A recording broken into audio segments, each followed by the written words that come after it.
Hello, everyone.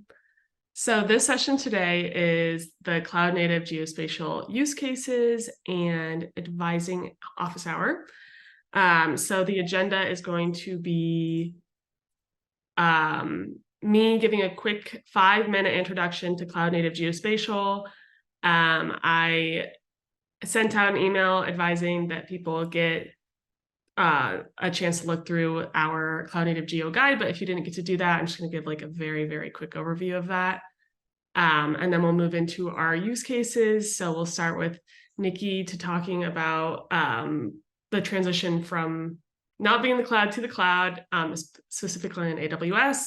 Then Raphael will talk about Kerchunk and specifically a use case with climate data. Kyle Mann will be talking about cloud optimized point cloud, and then Kyle Barron will finish that off with some GeoParquet examples. And then we'll transition into the second half of this, which is cloud advising office hour. It says it's actually just a half an hour, but we'll have space for all of you to bring up your use cases or sticky spots that you have of, hey, I'm using this archival format, but I want to start using cloud optimized data. Here's my use case. How can I do this? Or I've tried to do this, but it hasn't been successful, or here's my sticky spot. And so that's what we want to have that space for. If you don't already have an idea, be thinking of that throughout this. We have in the notes section, there's the Slido. So you can put you can like write down your use case there, just so it's there and we know that you have that, so we can make sure we can get to it. And then if not, we can we'll have like a 5-minute transition period where you can write down your idea after all of the talks, if the talks kind of inspire you in that sense. And otherwise you can just listen to other people's use cases. So that is what we're getting into. So I'm going to kick it off with a very, very quick introduction to cloud native geospatial. So what does cloud optimized mean? So the very simple version of this is that it's designed for data that's going to be read more than it's written. And so the benefit of that is just like, how do we speed that up? So that looks like partial reads, parallel reads, and then usually a file metadata. So you can look at the metadata and say, I'm looking for data in this region, and the metadata will know where to look within that data set. Why you'd want to cloud optimize your data, the big one with that is just less downloading. And since this is just a 5-minute version, you're just getting like the very overview points of this. So it's great for providers and users. Less downloads per providers means less costs and less server load, and also like co-locating the compute with the data. On the user side, less downloading means less time waiting for data, less throwing away irrelevant data, so like doing additional masking with the data you're using, less download files to manage, so just like cleaner work, and then also bringing that compute to the data as a benefit for the users as well. A reason that cloud optimized is challenging, if you're not already aware of the challenges, is that because there's so much different types of geospatial data, there's not a one-size-fits-all approach. So there's points, lines, polygons, raster data. All of these are going to benefit from different storage typings. And then the optimization will depend on the user's background, tech knowledge base. Different formats come with different suites of libraries and tooling around it. And so it will be really user dependent on what's going to work best. This is a very general overview, but we'll talk about almost all of these today. So in the left column, we have the data format, what type of data that works for, and then what it replaces. So cloud optimized GeoTIFF replacing raster, or is for raster and replacing a GeoTIFF. ZAR and Kerchunk are great for multi-dimensional rasters, like data cubes, which replaces like an HDF5 or NetCDF. Cloud optimized point cloud, Copic, or entwined point tiles is great for point clouds, so LiDAR data, and that'd be like a LAS file, and then flat GeoBuff and GeoParquet for vector files, so shapefile, GeoJSON, GeoPackage, raster. So the cloud optimized point cloud, I'm going super fast over these, but basically it's just a GeoTIFF, but instead of having to download the entire scene, you can just download a smaller chunk of that. So tiling and overview. So instead of needing to get this entire scene, so if this is a Landsat scene and I just want the yellow spot, I can just download that yellow square where my data lives. So that's the idea. You don't have to download all the data all around it to get what you need for your analysis. And then multi-dimensional raster data. So a data cube, which is great for climate data, if you have multiple variables of that data. So in addition to the geo scenes, you also have things like temperature and pressure, elevation, and ZAR stores that more efficiently. So it's chunk compressed n-dimensional arrays. So any number instead of just 2. And then there's the metadata file with that. And so you can say, hey, I want this data, and the metadata will tell you what data you need to download. Kerchunk, which Raphael is going to cover today, is basically creating that metadata file for archival formats so you can read a netcdf or an HDF5 as if it's ZAR, so you can use all the tools with it.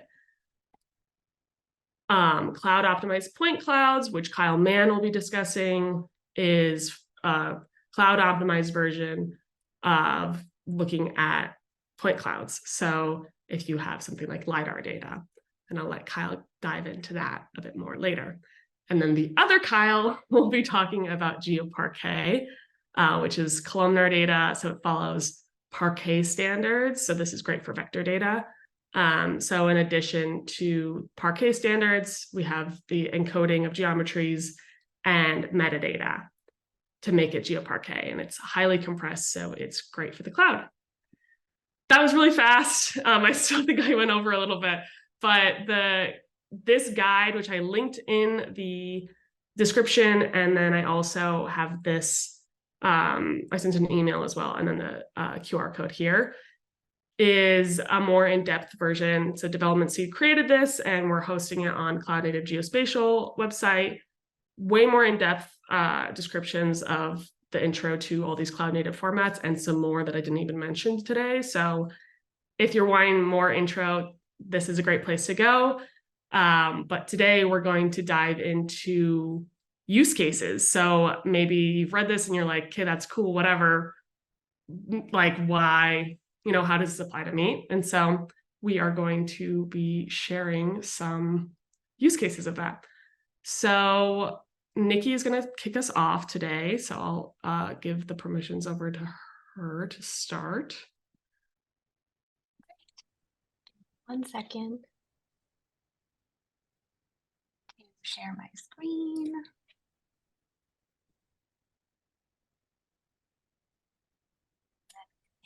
Slideshow mode. Okay, hopefully everybody is seeing the presentation, all of it in full screen. Great. So my name is Nikki Nabaldi, and I work at the Jet Propulsion Laboratory with PODAC, which is the Physical Oceanography Distributed Active Archive Center. It holds oceanography and hydrology data. And I'm going to talk about moving to the cloud and building out a use case for migrating a data processing workflow to the cloud. So sort of working with all of those file formats that Michelle mentioned, I'm more looking at sort of the data processing side of things. So we at PODAC migrated all of our on-premises data to the cloud, but we're still running a few workflows locally. So we identified a key science data processing workflow to migrate to the cloud to serve as a template for other workflows. And through this, we realized several benefits from executing in the cloud, as well as through the process of migrating and building for the cloud. So we've gathered the lessons learned from this project so we can share these benefits with others who might be considering using the cloud for their scientific workflow. So our use case was, we wanted to migrate a data processing workflow called Generate, we call it Cloud Generate now, to the cloud so we can take advantage of of the benefits of processing in the cloud. So we get scaled compute, so we can scale up or down based on the volume of input data available. You can also compute next to the data, allowing execution on a greater volume of data with faster execution times. We gain insight into our workflow through logs and metrics, and we were able to create an open source code base as well. So the context for our use case, I figured I'd give a high-level overview before jumping into any specific details. So Cloud Generate is a science data processing workflow that produces sea surface temperature data sets or products. It starts with the Ocean Biology Processing Group, which produces level 2 sea surface temperature. That gets downloaded into the Cloud Generate workflow. So that then processes those level 2 files to a specific standard and uploads the final files to an S3 bucket where it gets ingested and made available to the user community in the cloud. So I will say those files are stored as NetCDF files in the cloud, but you will see use cases for cloud native formats in the next presentations. And listed below the Cloud Generate workflow are several AWS services. We use quite a few, and I wanted to highlight the 3 that I'll talk about today. So our migration process involved several stages, and each stage allowed us to improve the existing workflow. So first we had to define and understand the workflow, develop a list of requirements for what it was currently doing and what we wanted it to do, break it into stages and containerize those stages, architect the execution of those containers for the cloud, implement all of that in the AWS cloud, test it rigorously, and then deploy it through to operations. So that's a lot of steps. And today I'm just going to focus on the architecture step. So we surveyed the landscape of AWS services and architected a solution that met data processing requirements, as well as CPU, memory, and storage needs. As mentioned, we used a ton of AWS services, but I wanted to talk about the top 3 we used to connect our major processing pipeline as a way to show you how you might break into the cloud as well. So I'll talk about AWS Batch, AWS Lambda, and the Amazon Simple Storage service. So AWS Batch is a compute service that allows you to execute containerized batch jobs. So a job is a Docker container which serves to encapsulate or hold a program's dependencies. So it's code, libraries that it needs to execute, and it takes that and wraps it into a single executable package. So a batch job is that Docker container, and you can think of that as the unit of work that you want to complete. So with batch, you don't need to manage or launch servers, and there's flexibility in selecting CPU, memory, and storage. We use batch for the heavy lifting portion of our data processing.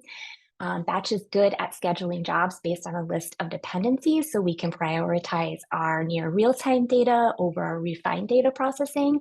And we also can define compute environments that conform to specific security requirements. So the benefits, we can scale up and down as input data volume changes. Different components can have different CPU and memory allocated. We can schedule jobs based on unique needs. There's no need to manage underlying compute unless you want to, and then you definitely can. You can mount an Amazon Elastic file system to containers, which act as a file system for components, so stages in the workflow can communicate with each other. There's central log location. You can configure an event to respond to errors and send email notifications as well. The limitations around batch include scheduling. It does take time to understand and configure. And along those lines, AWS Batch is a more complex service than AWS Lambda, which I'll talk about next. So it has a lot of moving parts to understand and piece together. So Lambda is a compute service that does not require you to manage or launch servers. It's serverless. I think of it as running a function in the cloud. So you can launch parallel Lambdas to execute on large volumes of data. For us, we created 2 Lambdas to detect new input and then organize that input data so that it can be read in by our AWS batch jobs. We also use the Lambda to submit those batch jobs based on the volume of input data as well as the type of input data that's available. So the benefits include Lambda runs without needing to provision a server or machine, just like Batch. It's great for discrete tasks that do not need to communicate directly in memory. So it allows us to run smaller tasks without the overhead of Batch. And we were able to develop a template that allows us to quickly develop and deploy new Lambda functions. The limitations include a 15-minute execution timeout. You can configure up to 10 gigabytes of local storage, but above that, you need to use another storage service like S3, which I'll talk about. And Lambda does require the use of other services to coordinate the execution of multiple Lambda functions. So if you wanted one Lambda per stage in your workflow, you have to provide a way to coordinate that execution. So Amazon Simple Storage Service, or S3, is a storage service that offers high availability, scalability, and budget-friendly file storage. We use it for configuration files. So when components are running at runtime, they can read in the configuration file from an S3 bucket and change their behavior based on the contents. There's text files to communicate larger pieces of information between stages in the workflow, and we also store our final output. So the benefits of S3 include quick in-region access. So if you're processing the data next to where it's stored in the same AWS region, you have quick access to it, so quicker file I/O. There's a pay-as-you-go model that's fairly budget-friendly in comparison to some of the other storage services. You can scale up and down to meet data volume needs. It's available across multiple regions, so data is available when requested and fairly robust. It can be made secure as automatic encryption can be enabled, and it integrates into other AWS services. One of the limitations to be aware of is if you're working within a language that does not have an AWS software developer kit, which provides a way to interact with AWS services, you have to kind of build that into your code, which we did have to do. A couple of our components are written in Perl and IDL, for example. All right, so to summarize everything, it's important for us to get all of our data processing into the cloud, and we needed kind of a template and a use case to do that. And so doing that with a workflow that executes on global data is a helpful milestone to think about. Through this process, we've created a modular workflow that allows for flexibility and modifications. We created containers which ensure reproducibility and can be run in any environment. Cloud processing allows us to decrease our execution time and coordinate parallel processing. We can scale up and down with the volume of input data as it becomes available. We gain insights into our workflow through the central location of logs and metrics. And we ensure future availability not only of our workflow, so we can add in new data sets to it, but also of the data sets that it produces. And finally, in the spirit of the ESIP meeting, we're able to, through this process, open source our code so that users can see how we produce the data, and we can begin to invite community contributions. So overall, the process of moving to the cloud was worth it for us, as we do see improvements in our workflow. I think it's important to remember that it takes time to learn and develop solutions in the cloud. However, once you find that solution that works for you, I think you can apply it to other projects and workflows. So I wanted to thank you for tuning in to this talk, and I look forward to answering any questions or sharing our experiences further to assist and explore how you might approach working in the cloud. And with that, I will hand it off to Raphael.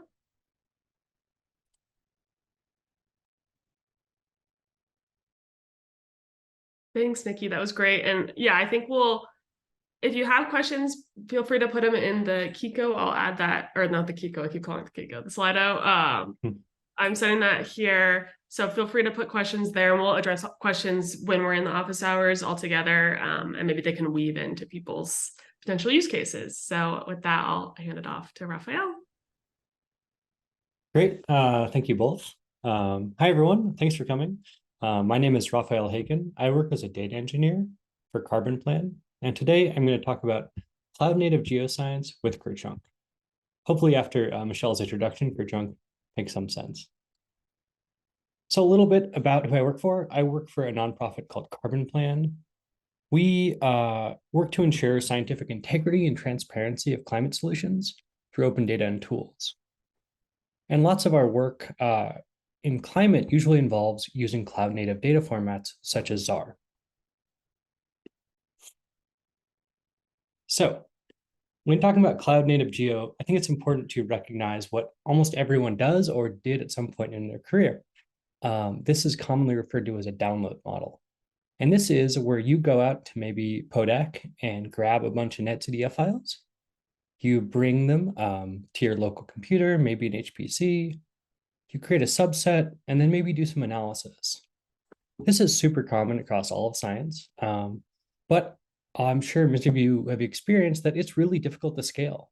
Once you're in a certain file size, this becomes pretty hard just to store the data and to operate on that data.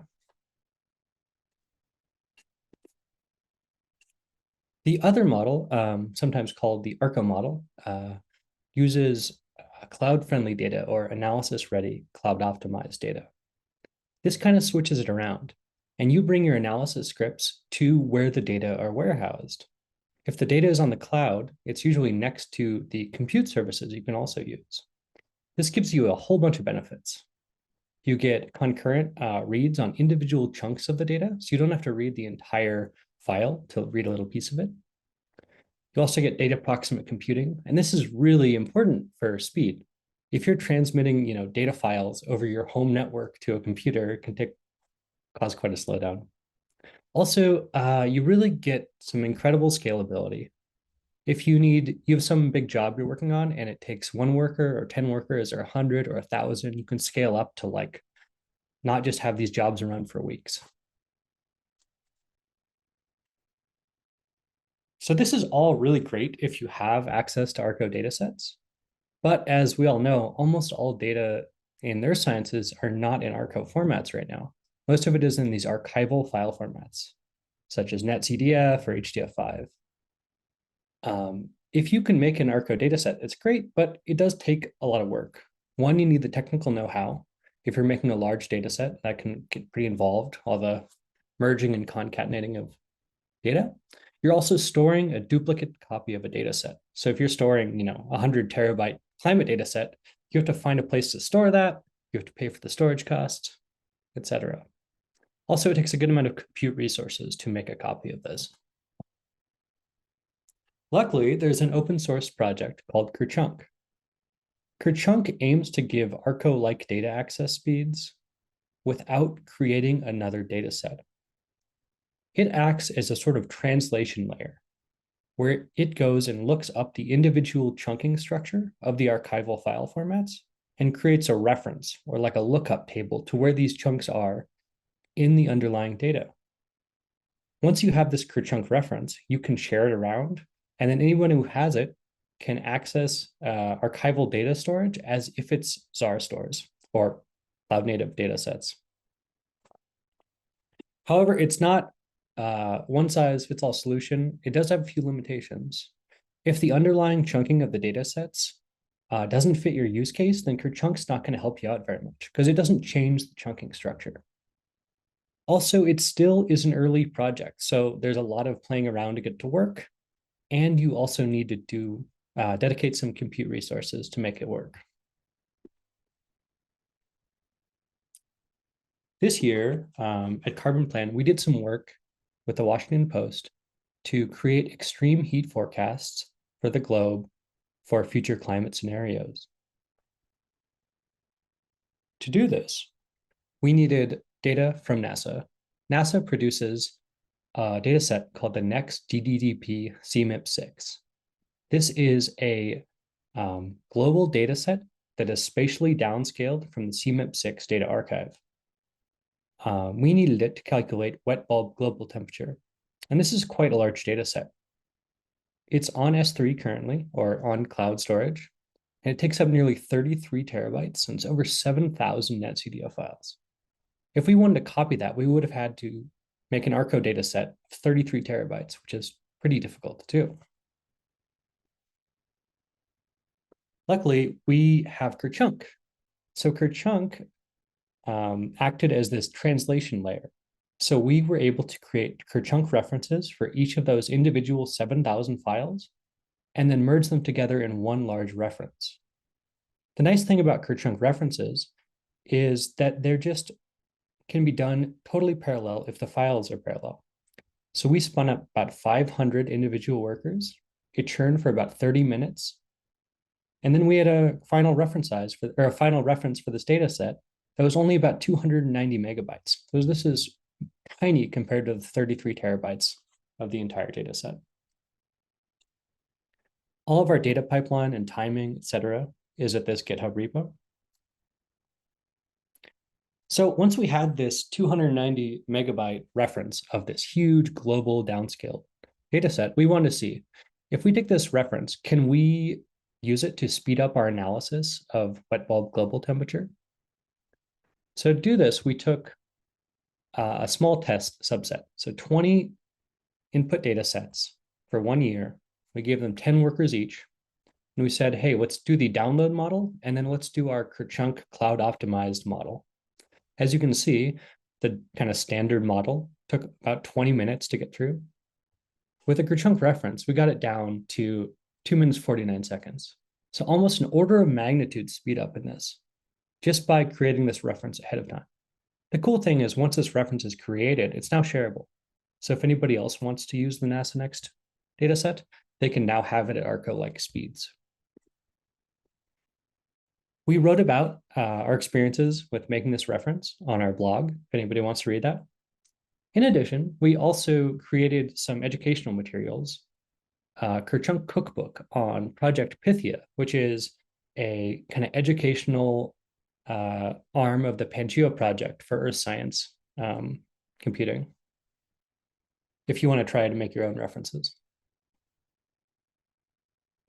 I also want to mention the Pangeo Forge project, which we're a part of. This is an open source tool to try to standardize making cloud native data. You can either make ARCO data stores, such as ZAR, or create Kerchunk references in a very standardized way. Any questions, please stop by our GitHub page or contact us at hello@carbonplan.org. I also want to thank all the open source contributors that made this possible. Martin Durant created the Kerchunk library, Tom Nicholas created the X-ray data tree library, and a bunch of folks from Anaconda helped with this analysis. I also want to thank NASA for the grant for funding this work. Thanks, everyone. Very, very cool. Thank you so much, Raphael. Always like really cool to see. Yeah, like love this because it's fun to, yeah, see real world cases and how this data can actually improve the science that we all do. So thank you for that.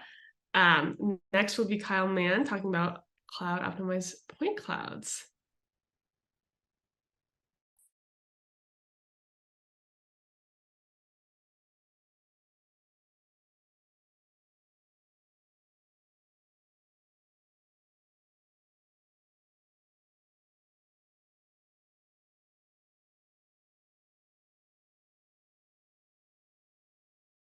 Kyle Mann, can you try talking really quick to make sure we can hear you?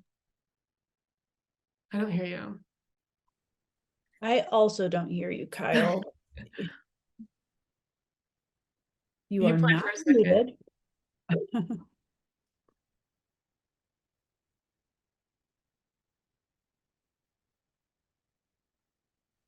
Can you hear me now? Yes. Bingo.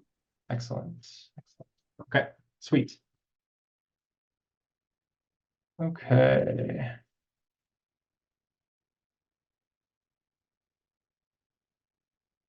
Wait.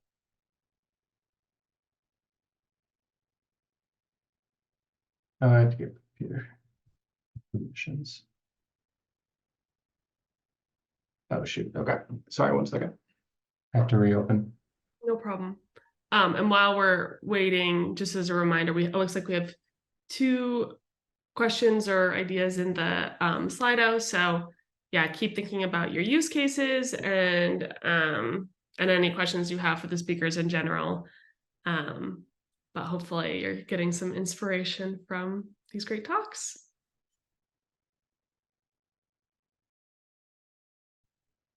Okay, let's try this again.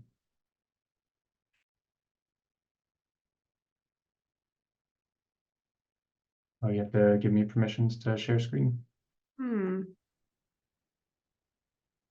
You should have them, Kyle, because you're a Did he- co-host. But he I did had just leave and come Oh, back. oh, yep. Sorry about that. Make co-host. All right, give it a try now.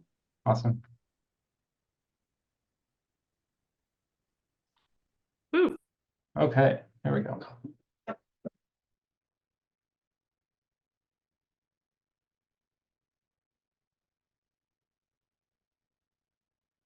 Okay. Hi, everybody. I'm Kyle Mann. I work at Hobu Inc. and I'm here today to talk to you about cloud optimized point cloud, otherwise known as COPSI or COPIC. So at Hobu, we are a small team, 5, sometimes 6 developers that are kind of spread throughout the country. And we work mostly on open source LiDAR projects, specifically PDAL or Poodle, which is the Point Data Abstraction Library, which is an open source C++ library that's mostly used for manipulation of LiDAR files, translations, and running algorithms over them.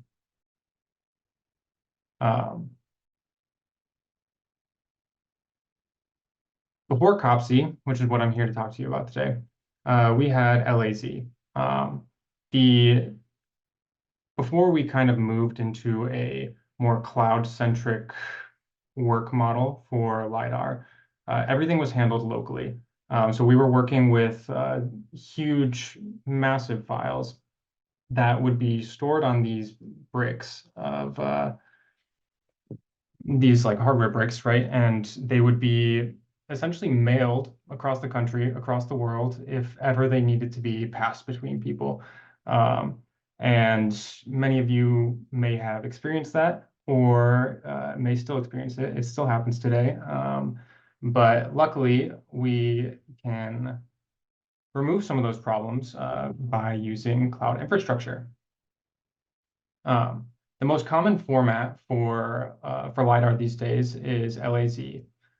It's based off of LAS, but it is a compression library that is lossless, efficient, and incredibly fast. So we can get files that are 7 to 20% of the original size of our LiDAR files. It has been used for over a decade now. It's well established and iterated over, and it's widely adopted into different software languages. LAS is easily the most used LiDAR file or LiDAR specification, and I would expect that most packages and software libraries that are planning on using LiDAR or processing LiDAR are going to have to be able to use LAZ. So what's the problem? LazZip sounds pretty great. Why would we ever change? What's the point? Well, when LazZip was originally being created, the cloud infrastructure was not quite robust. Cloud formats and distributed systems require much more specific needs and have much different bottlenecks. When we're working locally with data, our biggest bottlenecks usually tend to be our local hardware. So that'd be like our disk space, our memory limitations, the amount of cores that we have available, and maybe whether or not we have a GPU. When we have a remote resource, when we have a resource that's stored either on somebody else's server or on an S3 storage path or Azure cloud storage, we have to be able to expect that there are specific ways of working with this data that are different from working with it locally. We should be able to expect that you can access this data in parallel. You should be able to access the data or find information about this data with limited fetch requests and with limited wasted bandwidth. And finally, maybe the most important piece is that we should be able to serve this over a network. Specifically, we should be able to stream it. And whether that's, and I mean, usually that would be serialized. But the expectation is that we don't have to store the entire piece of data in memory in order to be able to work on it. So for example, one of my sample data sets recently is like a 1.7 billion point file, and that is 18 gigabytes of data. And to be able to expect to put that into memory in order to work with it on a point-by-point basis is kind of a ridiculous ask. And so what we really don't want to be doing is working through 1.7 billion points and essentially throwing out 1.5 billion points, right? We want to be able to say that we can grab only this chunk of data that we need, and we don't have to work with all the other points in order to get there.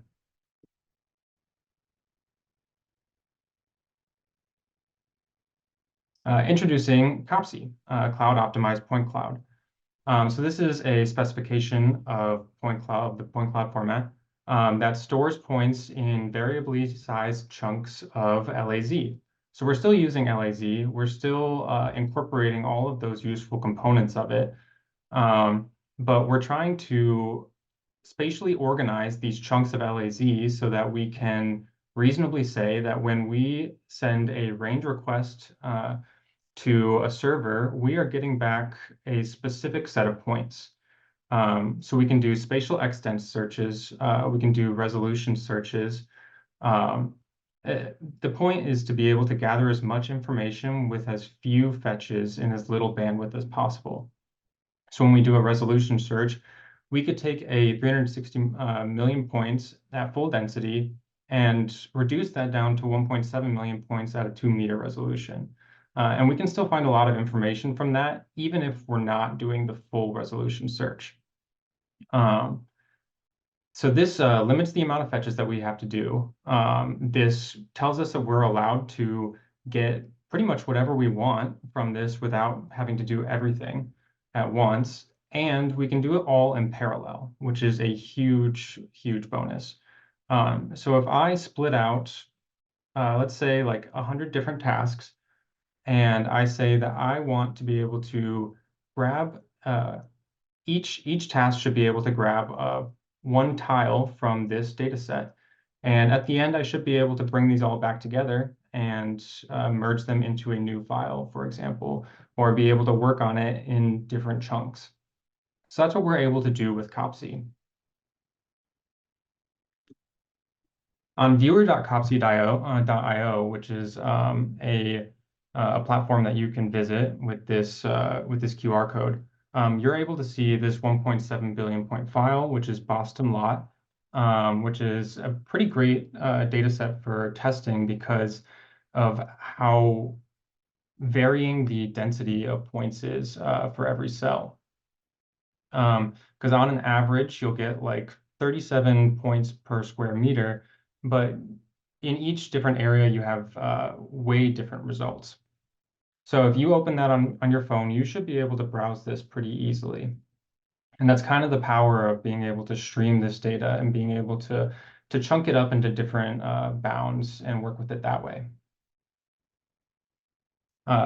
So for our use case, I've been mostly working on a new project called Silvametric, which is for the United States Forest Service.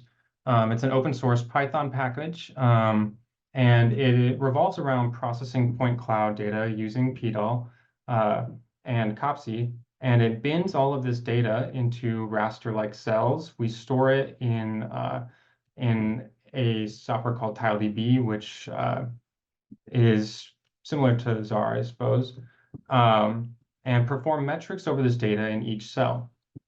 So with that 1.7 billion point file, we're able to grab each cell in usually chunks of about 50 to 70 cells, perform metrics over them, and store them all under 4.5 minutes currently. So the goal here is to be able to say, like, we store this data somewhere. Somebody should be able to retrieve a specific section of it, run metrics over it, and kind of find as much information as possible without having to do all of the intermediate steps required to get there. And we do a lot of this using some kind of key resources, specifically Dask, which is a nice Python resource that allows us to kind of better utilize all of the resources available to us. So if we're working locally, that could mean that we're using threads or we're using processes. but it could also mean that we're creating a local cluster where we have essentially like virtual instances available on our machine. But if we create, let's say like 10 EC2 instances, we can easily connect our local Dask implementation to that cluster and spread our resources out to a more distributed system. And kind of the key way that we're using COPSI currently is with resolution searches and bound searches.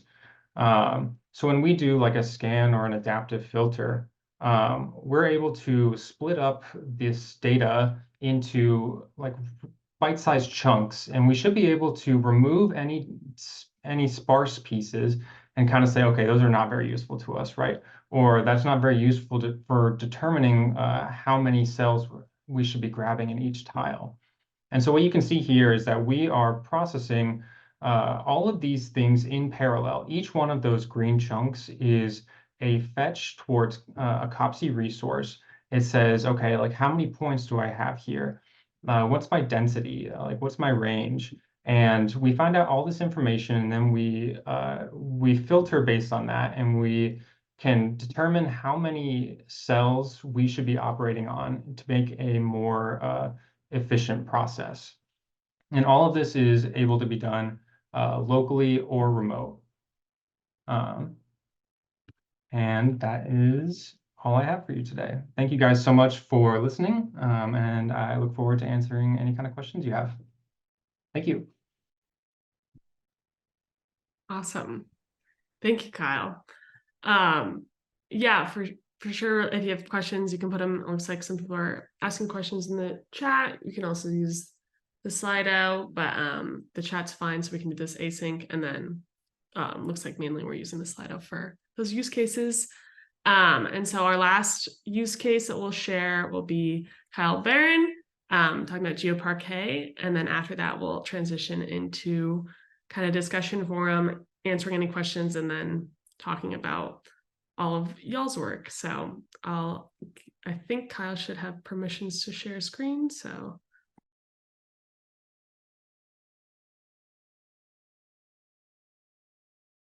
Can you hear me and can you see my screen? Yes and yes. Not sure. Slideshow. Hi. So I'll be talking today about GeoParquet, and especially with a bit of visualization side of GeoParquet and how that relates to being a cloud native vector format. So Parquet is a file format that has been used for about 10 years outside of the geospatial domain. It's used for tabular data. So think of a database like Postgres or Pandas, these data frame libraries, those kinds of data sets where you have a bunch of columns that each contain data, and in the geospatial case with a geometry column, that is what Parquet is really useful for. It's really, really efficient at compression. So usually, because it's stored in a columnar format, which means that a column is stored separately in memory instead of a row-based format like CSV, it's able to compress extremely well. It's really well used across the industry. And so there's implementations in a lot of different languages. There's a lot of adoption in lots of like cloud databases, and also Python and R and different languages, data frame libraries. And so with the GeoParquet specification, we're trying to do something similar to what GeoTIFF and then Cloud Optimized GeoTIFF did for TIFF, where we're taking a Parquet file and designing a specific schema of how to store metadata and how to store geometries inside this file in a way that is still readable by every Parquet implementation, even if they don't know how to use that geospatial data or make use of the coordinate system or something like that. Because Parquet itself is cloud native, it's possible to read the metadata at the inside the Parquet file and then get the byte range of the specific column or piece of a column that you might need to read for a query. And so you can have really, really large files on an object storage like S3 that you don't have to read all of your data. You can read either just a couple columns, or you can read specific regions within the file to some amount. And so on the visualization side, this is exciting because we could potentially use these same data files both for visualizing that data from a web browser and for analysis use cases from Python or R, and without having to duplicate all that data. There's more and more people around the ecosystem who are integrating support for this. GDAL has had support for GeoParquet for a couple years now. GeoPandas and some other libraries are also integrating with this. This specification is stable as of last September, and right now the community is discussing how to best add spatial partitioning information inside that file. And I wanted to mention that it's both cloud native, but also extremely fast. So here, this is a read and write locally from Python. And so this is not necessarily cloud native in this sense because I'm doing this on a local machine, but that in addition to having nice cloud native characteristics, it's also really, really fast to read and write, and it creates a much smaller file than a lot of these other file formats. And so I want to take this a little bit into a visualization sense that I don't want to go too much into web browsers and JavaScript, but like just using this to bring this back to Python and R in a few minutes. So historically, for web mapping applications, you would use something like GeoJSON to move data to the browser. You would use JSON in JavaScript and then render that with Leaflet or open layers or some other JavaScript libraries.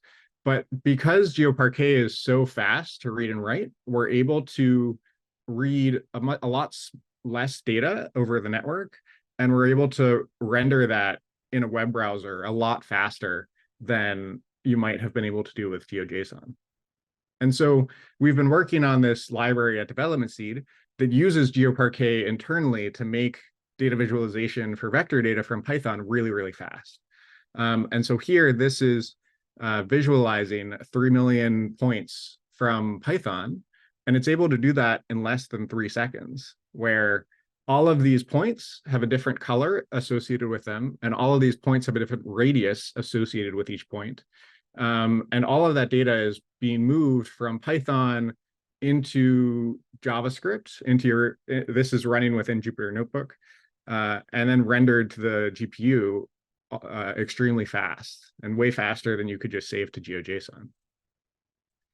There's a lot of cool features in this Python library because we're able to move this Parquet data so efficiently.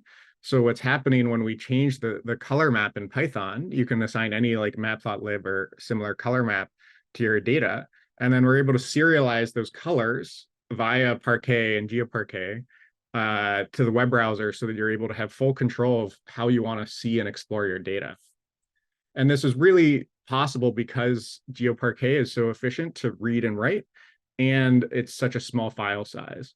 So if you're using this with a remote Python environment on the cloud that's close to your data, you only need to, the data that's actually being visualized interactively is compressed in a much smaller and more efficient way to render than with something like GeoJSON. And so that's really exciting, but part of that is not as focused yet on the cloud native parts of GeoParquet. And that's something that we're really working on now as both part of the specification and with these visualization tools.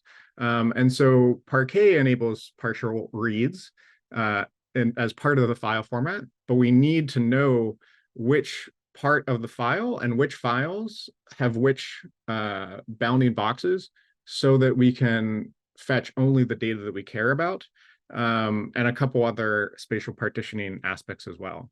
And so we're discussing how best to store that data. And we've been adding support to this JavaScript library for interpreting these remote GeoParquet files. So you can have 100 gigabytes of vector data in GeoParquet files, see kind of the distribution of where each file has data, and then fetch just a small portion of that to your browser for visualization that you can visualize on the fly without a server. And that's also really exciting because you can speed up the backend analysis by having this partition parquet and not have to duplicate any data for this visualization. And that is all I have. Very cool. Thank you, Kyle. Thank you, everyone. Okay, so that is the end of our first chunk of this session. The examples from some experts in the field on some use cases.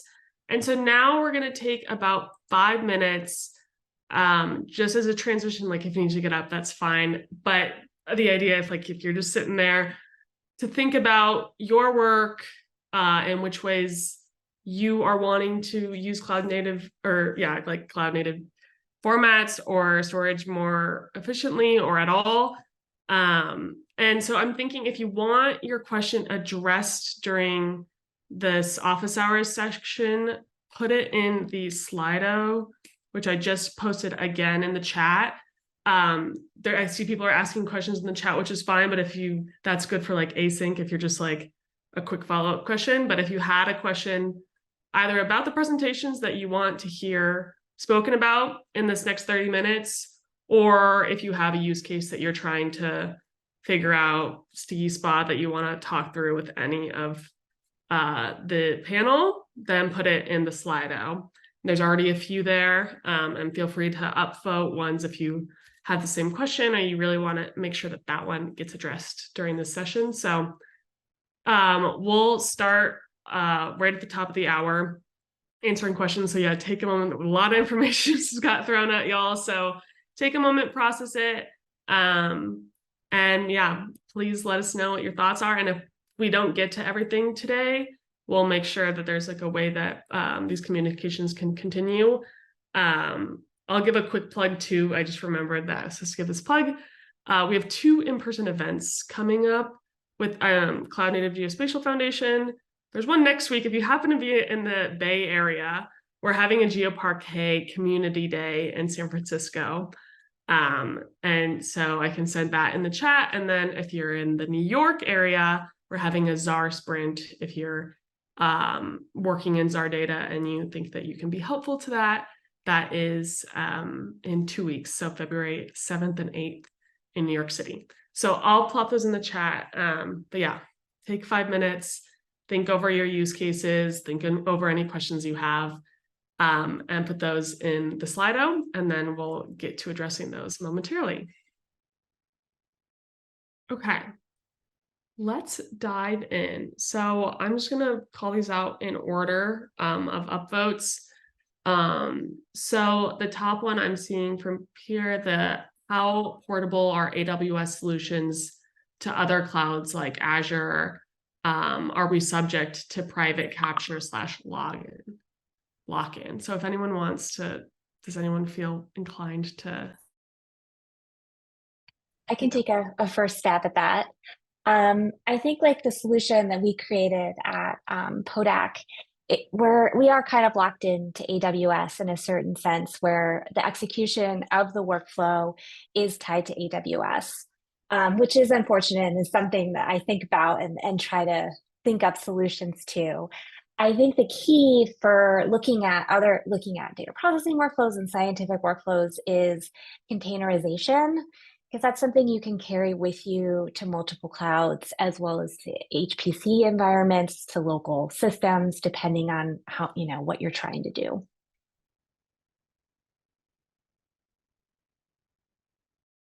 Yeah, Raphael. Yeah, totally echo that.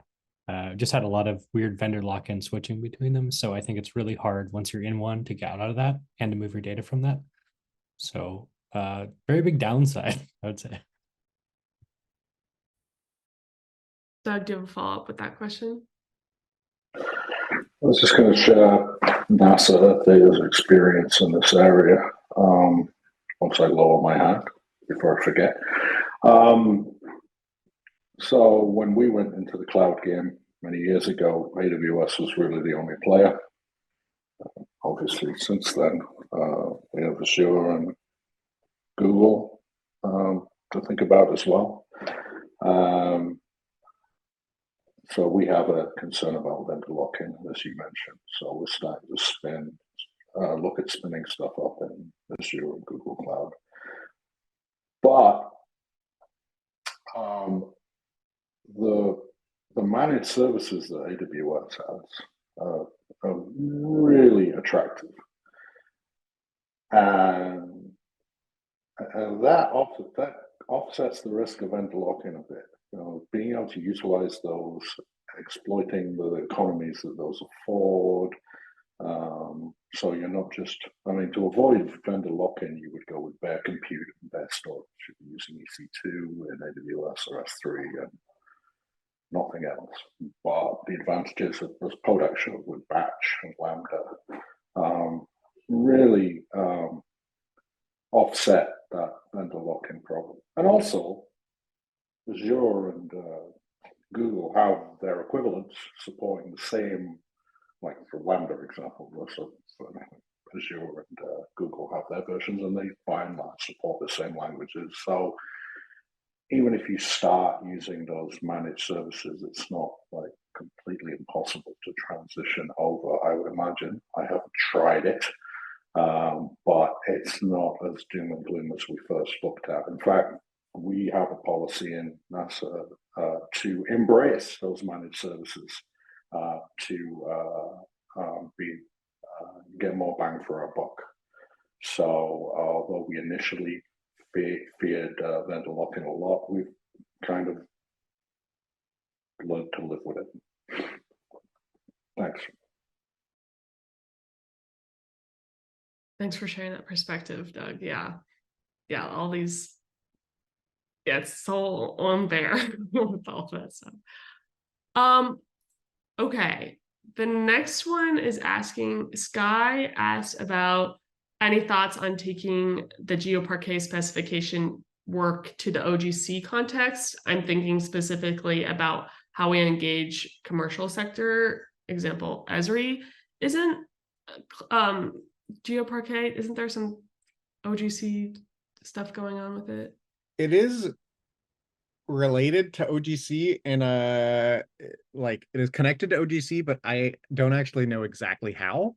So there's some sort of management by OGC. I don't know if it's a full spec by OGC yet, but I mean, I know that most of the people engaged in the GeoParquet discussions are from the corporate sector, private sector. So yeah, lots of people talking to like the big cloud databases like Redshift, Snowflake, BigQuery, DuckDB, for how they can all integrate. The next question is also from Sky, and it's also GeoParquet. I'm curious about design patterns for organizing GeoParquet on cloud storage, AWS or Azure, for really large multi-file situations, or perhaps it doesn't matter. I mean, I think it definitely matters a lot. One thing with Parquet is that you can have multiple levels of partitioning where you can have data within each file.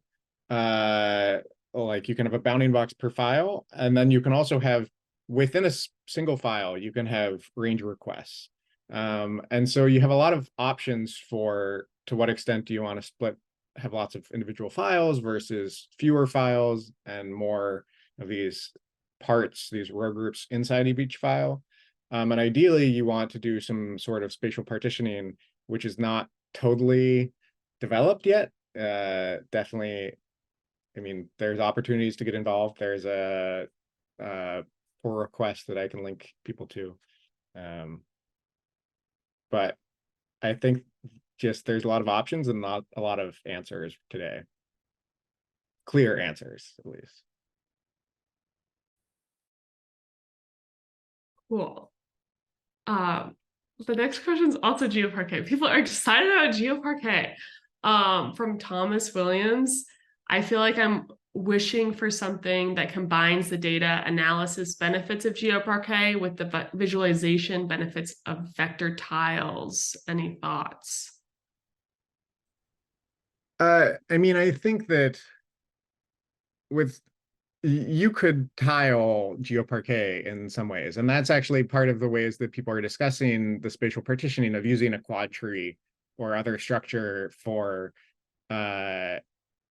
slicing a large data set into smaller files. And so you could have some aspects of the tile. The main difference is that vector tiles quantize the actual coordinates. So there's a lossy conversion from the original data that you have.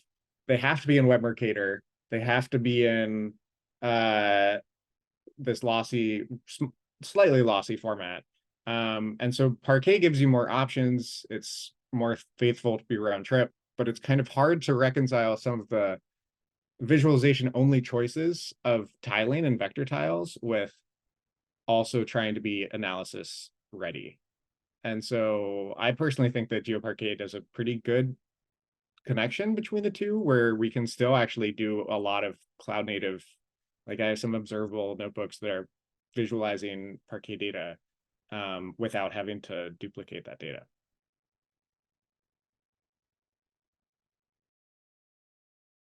Cool. Thank you, Kyle. Okay. Next question is anonymous. If you were going to implement COGFs at scale, I don't really know what that is. Is that a cog thing? I don't know. Across PBs, I don't know exactly. Across PBs of remote sensing data, currently in thousands of net CDF files, how might you start?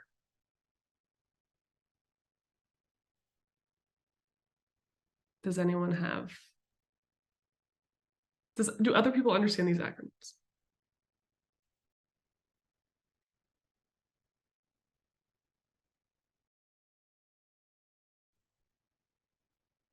Raphael, do you want to talk about PangeoForge? Sure, yeah, I have to. So I talked a bit about Chunk, but the other project I mentioned is PangeoForge. And this is this open source project to create ETL tooling or like data pipelines to take these formats such as NetCDF and create cloud optimized formats such as ZAR. So if you're looking to create ZAR stores out of a bunch of NetCDF files, might be a good way to go. Petabytes is big. In theory, PangeoForge is written to like scale really well, but I don't know who's run petabyte scales on it yet. So it's quite a task you got, but I think that would be a good way to do it. So if you ever want to get involved, there's bi-weekly coordination meetings if you Google PangeoForge, and pretty good docs. Awesome. I can also, Yeah. I mean, I can also just mention that for cloud optimized geotiffs, we've done a lot of this for this beta project that we work on for NASA. And we were previously using AWS step functions in parallelization with that. But we've recently moved to using Airflow and managed Airflow specifically in AWS. So if anybody wants more specific details on that, I can probably forward you along some more documentation. Awesome. Cool. The next, I think, is this anonymous one. What challenges will I face when I want to do data analysis visualization projects on my own with cloud-based geospatial data? What cloud IDE is best suited for that?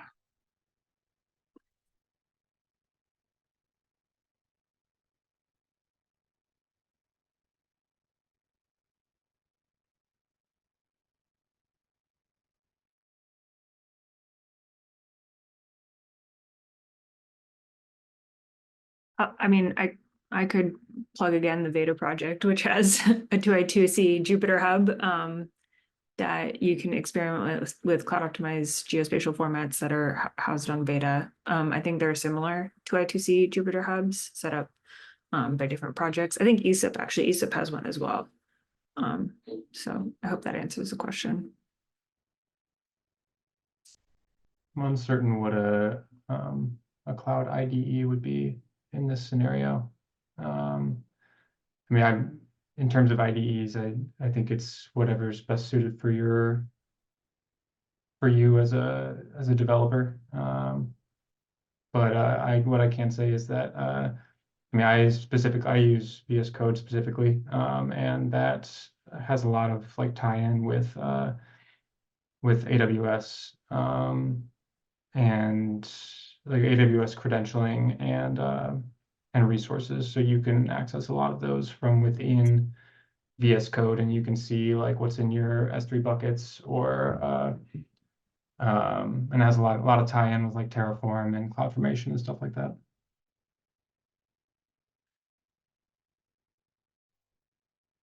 Yeah, when I think cloud IDE, I just think of Jupyter Hub, but there's probably a lot of other options out there, like more advanced options like you're talking about with tie-ins to VS Code. Perhaps people who are like less familiar with how to use those tie-ins probably feel more comfortable with Jupyter Hub. And so that's why it's really great. And it's also really great that it's expanding to have all these other types of images you can use, like RStudio and QGIS even is supported in the Veda Jupyter Hub now. But I'm curious if there's like other good cloud-based IDEs out there that are competitors to Jupyter Hub at this point.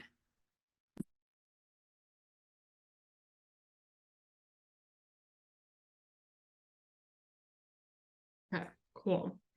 The next one on the list, it's less of a question and more of, I think, just looking for some resources. This guy said, I'd love to see CloudFormation scripts or whatever is being used to deploy AWS infrastructure with AWS Batch, Lambda, etc. I think this was during Nikki's talk. I don't know if this got addressed during the chat or anything, or if there's a place where those resources can be found. Looks like yes. Yes, I will put a link in the chat.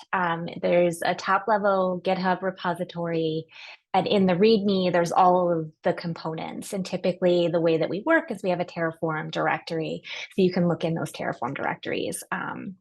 And we also deploy things via GitHub workflow actions, so you can take a look at those files as well. So I'll put the link in there now.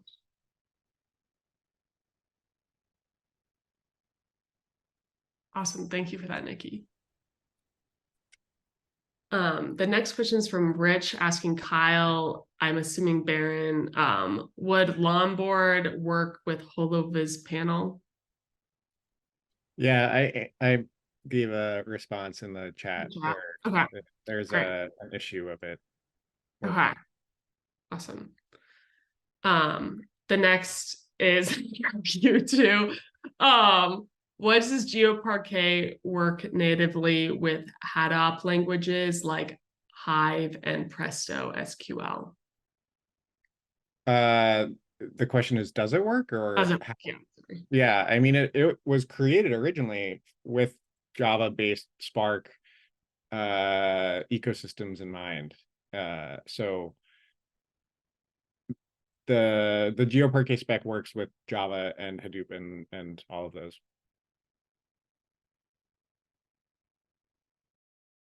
Cool. The next, where would you point a researcher who wants to move away from the download process workflow and learn about how to use cloud to analyze geospatial data? So the actual workflows in the cloud.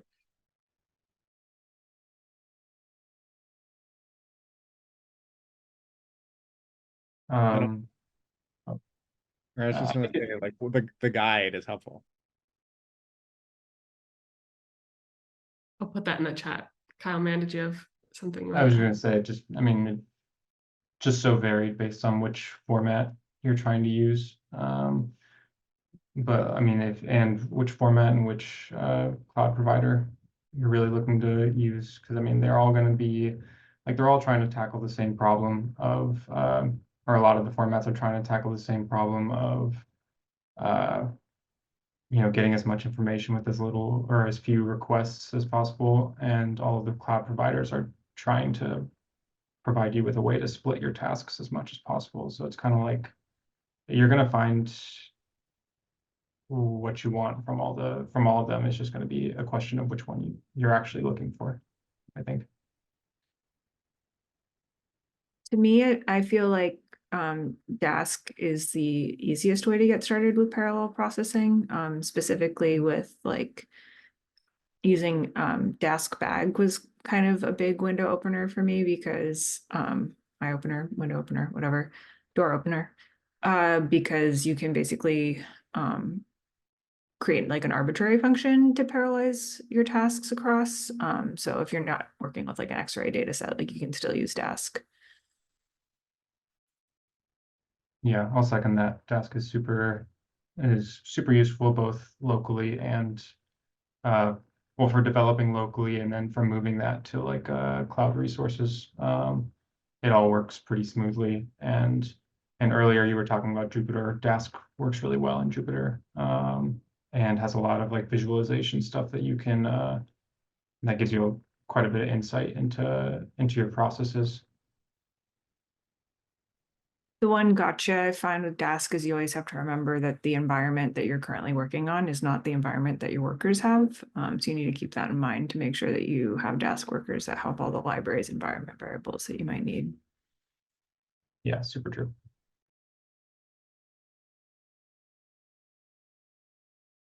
Raphael, I've seen you drop a few things in the chat. Do you want to talk briefly about other of Oh, those? I think it was mostly covered, but yeah, the X-ray library, which is huge in kind of Earth and climate sciences, has Dask built in, so it's super easy to just like say, hey, I have 8 cores, let's use them all. And then Rich pointed out coiled, which is related to Dask, that if you want to grab like 500 workers, like we did for this Kerchunk example, it takes just a minute. Very cool. And I'll then just give, just a very brief plug for the cookbook link I put in. While it is geared towards PODAX data, we do include tutorials for ZAR and Dask as well. So you might get like some entry points for using some of these libraries that were mentioned.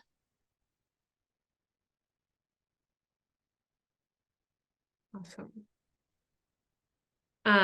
The next question is from James asking if anyone has experience with GDAL's GeoZar driver.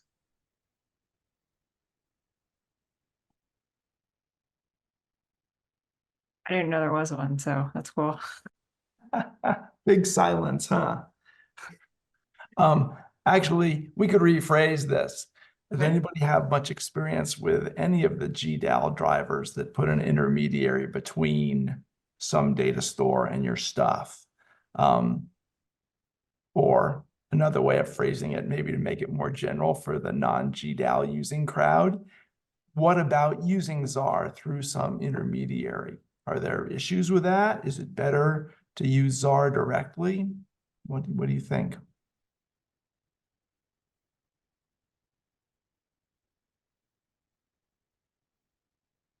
I don't know if Good. If you have something directly related to ZAR, go for it then.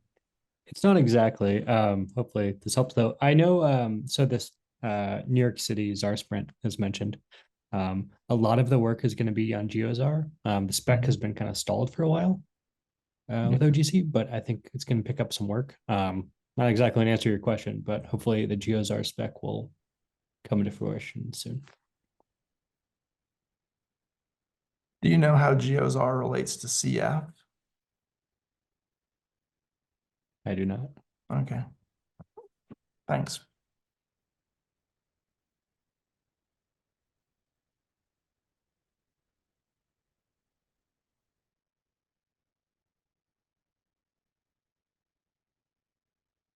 Did anyone else have any thoughts on that? If not, it's fine.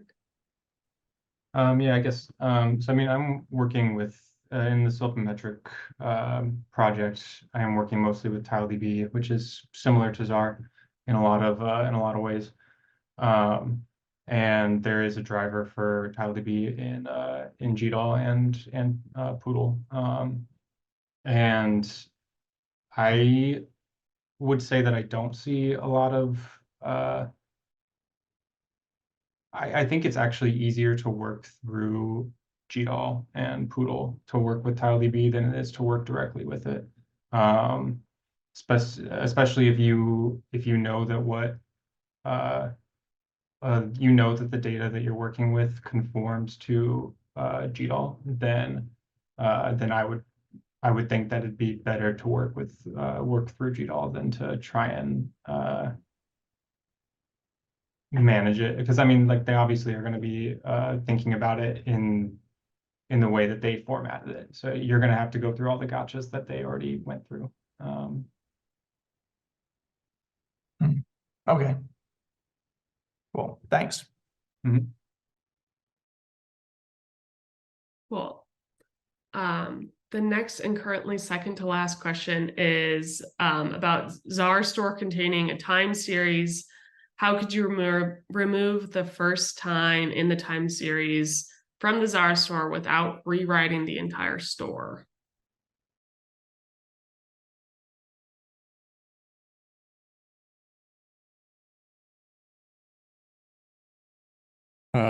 Not exactly once again answer, but I always find using X-Array to work with ZAR is much easier because it handles like understanding all the coordinates. So maybe a little safer, but I think if you wanted, you could actually use Kerchunk on the ZAR on the ZAR data set. No. Yeah. you're good. I don't think there's a magic answer to that one. I think you don't. I think the British Met Office did something on that a while back, but I don't know. I think it was their like own convention or something. Like, you could check into it though. I think you'd probably find something. They were doing rolling archives in ZAR. Also, I'm realizing the last question was maybe related to this one of this extends my previous questions on ZAR. Seems like it's not currently supported in ZAR.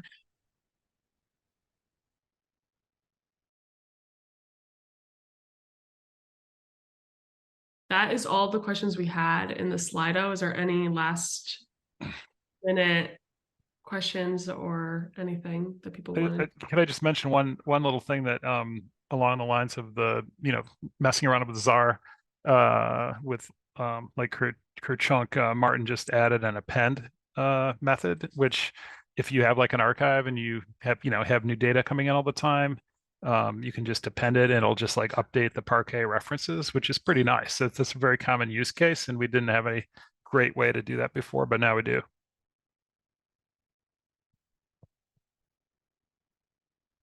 Cool. Okay.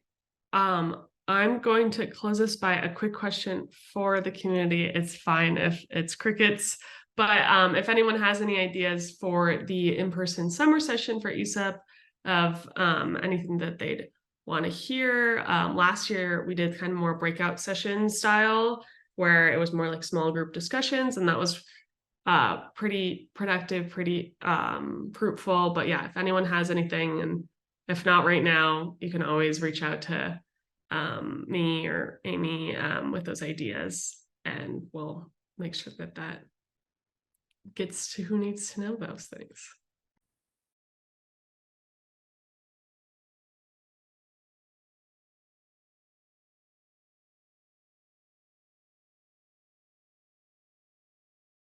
That's great discussion, Michelle. Thank you. Yeah. Good. The Kyles The and Raphael. Yeah, thank you so much, y'all.